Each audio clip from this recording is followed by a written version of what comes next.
Again, as we know, the junior doctors have been holding out for 35% pay increase. The consultants, I believe they want something like a 12%, 11%, 12% pay increase. The independent pay review body has come back at about 8%.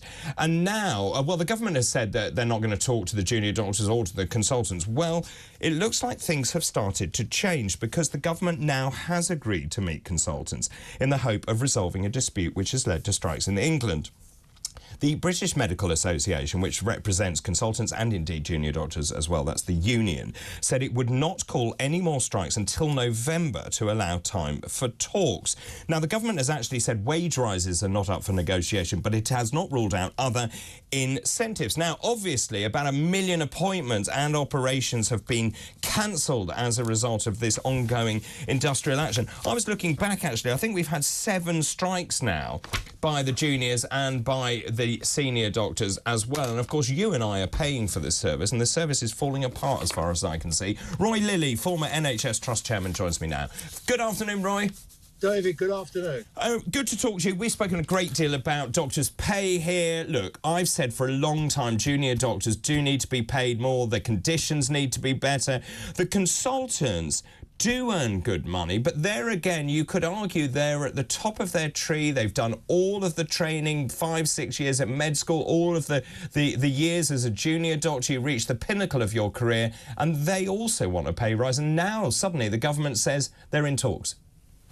OK, well, let's unpick some of this. The government said that they wouldn't talk all the time there were strikes on the board.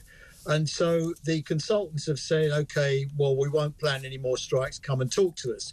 Bear in mind that previously the consultants have said, oh, well, we'll settle for 12%. Come and talk to us. And the government said no.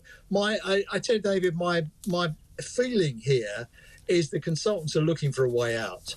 I mean, most of them are earning well north of £100,000 a year. They don't have much in the way of public support, and I think they kind of read the room and realised they need to get out of it.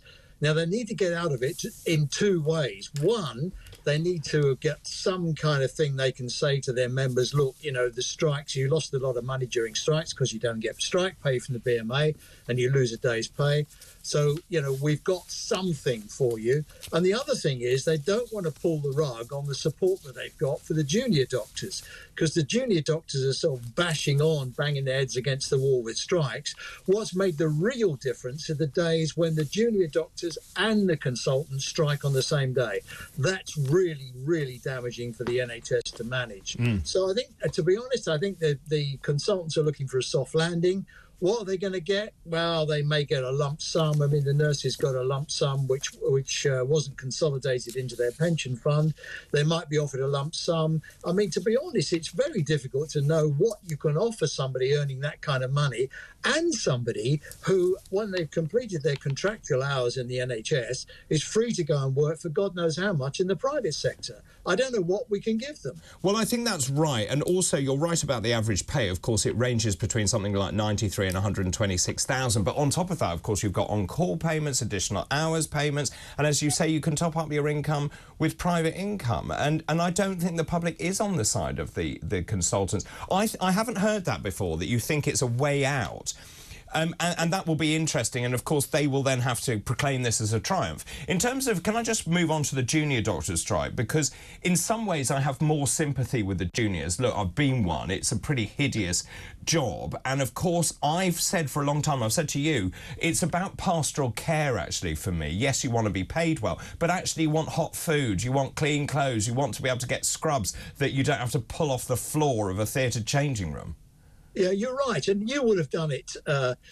You would have been a junior doctor in the days when you probably worked on a firm. I did. And, you know, you were in one place for most of the time. These days, the junior doctors do rotations, which is hugely... I mean, we think of junior doctors as young kids who are just starting out. Actually, junior doctors, as you will know, is a definition of any doctor who's not a consultant, a specialist, or a GP. So it's like everybody up to specialist registrar level, really. These are fairly senior, which means they will have families, kids in school, partners at work. And so if they get shipped around the country, as a lot of them do, it can be really draining and very difficult. And you're right. I mean, the rota system is totally Neanderthal. impossible. The software that the NHS uses makes it almost impossible to switch and to be flexed. There were stories, I think, last time around where somebody had to cancel their wedding or something because they couldn't get off. That's right, yeah.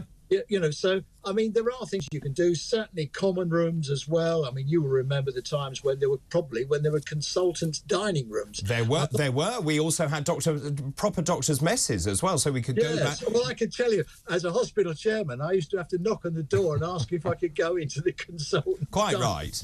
Quite right. You don't want the managers in there. That's quite right. So, I mean, there are a lot of things you can do. 24/7 hot food. It's not difficult to do these days. Proper restrooms, car parking arrangements, and proper rostering. I mean, you and I could sit down, make a list now, and say to the junior doctors, "Can't give you money, we'll give you this." And I think, you know what, a lot of them would settle for it because they're losing money every time they go on strike. The interesting thing is, the BMA is one of the wealthiest trade unions there are in the country. Huge assets, stock holdings, buildings, and what have you, but they don't fund strikes. So the doctors are losing money with every strike day. And I think a lot of them are starting to think, well, hang on, where's this going? I've got a mortgage to pay. Well, quite. And, of course, the BMA has that rather impressive building in Tavistock Place as well, which has got to be worth a few quid. Just in terms of how you see this playing out, I mean, the government is playing hardball. You said the consultants are reading the room here. Do you think the junior doctors will read the room? Or you've got people like Vivek Trivedi and Rob Lawrence and Emma Runswick. It seems to me this is overtly political. Emma Runswick was in Momentum. Yes, there's no question it is political, and that's fine. That's what trade unions are.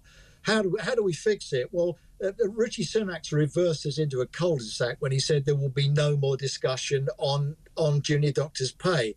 Well, you can say and add to that this year's pay. So you could say, look, what we'll do is we'll park this year. That's our platform year, our foundation year.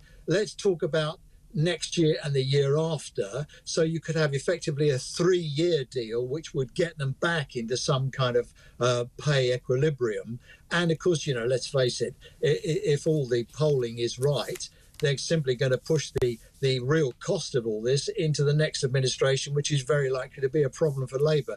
So if I was advising the government, I'd say do a 3-year deal and get out of it as fast as you can, because waiting lists are going to kill you during the election. I agree totally. I think you and I should sit down, write that list and sort out the doctor's strike once and for all.